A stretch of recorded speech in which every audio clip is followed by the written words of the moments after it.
Assalamualaikum warahmatullahi wabarakatuh. Taib, sebelumnya perkenalkan nama saya Yulia dengan NIM 2120366 dari lokal PAI 2J. Insya Allah pada kesempatan kali ini bersama rekan saya akan menjelaskan praktek tentang penyelenggaraan jenazah, lebih khususnya kepada memandikan jenazah.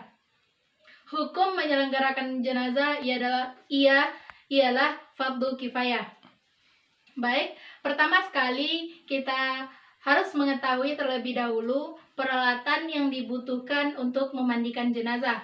Peralatan yang pertama yaitu wadah atau tempat untuk memandikan jenazah. Dianjurkan tempat untuk memandikan jenazah itu ialah tempat yang ada celah atau lubangnya, sehingga kotoran yang ada pada sang jenazah bisa jatuh ke bawah atau terbuang. Selanjutnya yaitu yang dibutuhkan gayung. Gayung ini digunakan untuk menimba air pada saat kita memandikan jenazah.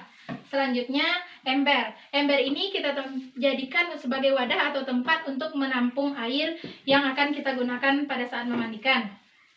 Selanjutnya jeruk purut, kapur barus yang telah dihancurkan, kapas atau boleh kita gunakan tisu.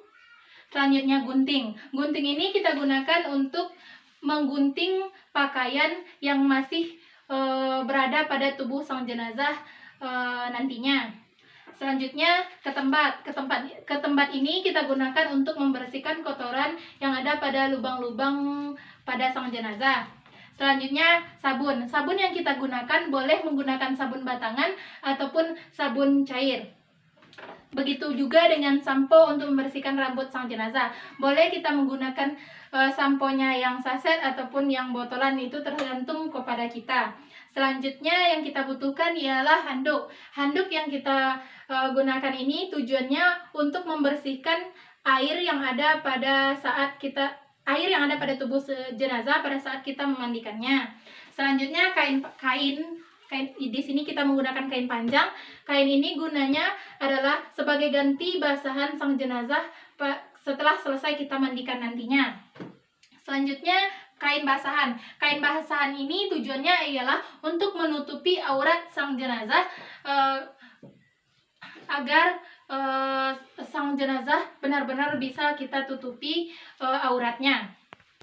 Baik, mungkin demikian peralatan yang kita butuhkan untuk memandikan jenazah. Sekarang langsung kita kepada praktek tata cara memandikan jenazah.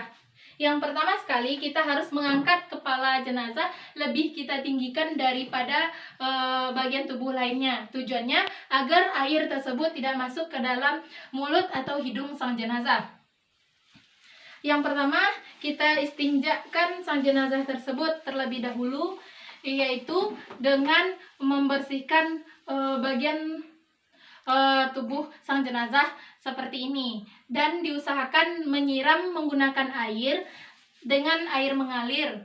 Kita basuh sebanyak 3 kali dengan cara mengangkat kepala sang jenazah daripada tubuh yang lain. Silakan disiram. Kita siram dan kita bersihkan sebanyak 3 kali. Setelah kita membersihkan sebanyak 3 kali, kita lanjutkan kepada menyiram bagian seluruh tubuh dari ujung kepala hingga ujung kakinya. Begitupun menyiramnya dianjurkan sebanyak 3 kali. Silakan. Setelah kita siram bagian tubuh sebelah kanan sebanyak 3 kali juga.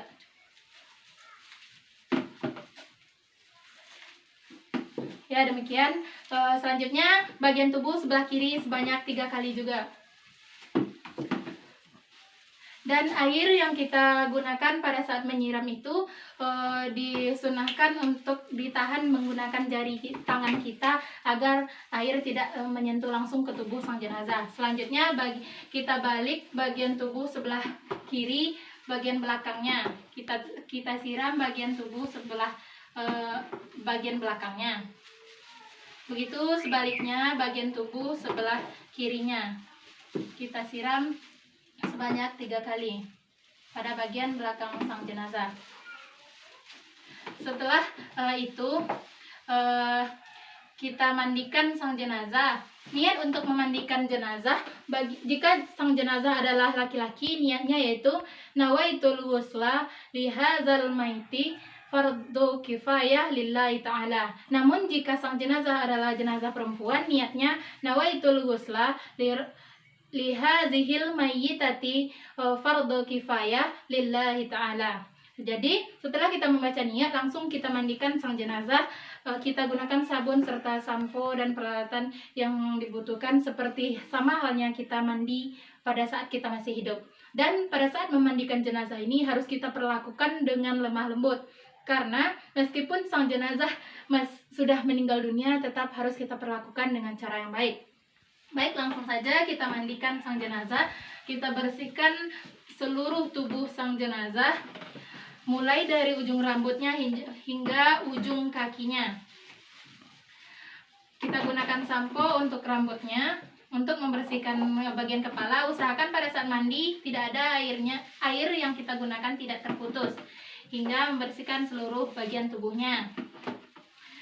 Kita gunakan kapas ini untuk membersihkan kotoran-kotoran yang ada pada tubuhnya, baik itu di matanya, hidung, mulut, serta gigi, di sela-sela giginya, telinganya, dan juga ujung-ujung jarinya, ujung-ujung kukunya. Kita bersihkan secara perlahan. Setelah selesai membersihkan seluruh bagian tubuhnya, selanjutnya setelah kita mandikan, kita wudhukan sang jenazah tersebut. Niat wudhu untuk sang jenazah itu sama halnya dengan pada saat kita wudhu di waktu masih hidup, atau untuk kita berwudhu untuk sholat. Niat untuk wudhu jenazah laki-laki yaitu nawaitul wudu'a lihadzal maiti lillahi ta'ala. Sedangkan niat untuk jenazah perempuan, nawaitul wudu'a lihadzihil mayyitati fardu kifayah lillahi ta'ala. Jadi setelah kita membacakan niat wudhu, kita ambil air, kita basuh ke wajah sang jenazah secara merata sebanyak 3 kali. Sama halnya seperti apa kita wudhu jika akan melaksanakan ibadah. Selanjutnya, tangan sebelah kanan dari ujung jari hingga ujung siku sebanyak 3 kali. Dan begitu juga tangan kanan sebelah kiri dari ujung kukunya hingga ujung kaki. Kita siram sebanyak 3 kali. Selanjutnya, kita siram dahi hingga rambut sang jenazah seperti halnya kita berwudu sebanyak 3 kali juga. Setelah kita rambutnya, kita bersihkan telinga sebelah kiri sebanyak 3 kali. Kita bersihkan telinga sebelah kanan 3 kali dan sebagian telinga sebelah kiri sebanyak 3 kali. Selanjutnya, kaki sebelah kanan sebanyak 3 kali hingga mata kaki, dan kaki kiri sebanyak 3 kali hingga mata kakinya. Setelah selesai kita wudhukan sang jenazah tersebut, maka kita ganti basahan sang jenazah dengan kain yang masih kering. Dan pada saat kita mengganti kain basahan pada sang jenazah tersebut, kita tidak boleh mengangkat kain tersebut secara langsung. Namun setelah kita tutupi tubuhnya, baru kita tarik secara perlahan. Seperti ini. Jadi setelah selesai kita menutupi tubuh sang jenazah dengan kain yang sudah kering tadi, maka berakhir pula lah proses memandikan jenazah tersebut. Sekian dari kami, kurang lebihnya kami mohon maaf. Wassalamualaikum warahmatullahi wabarakatuh.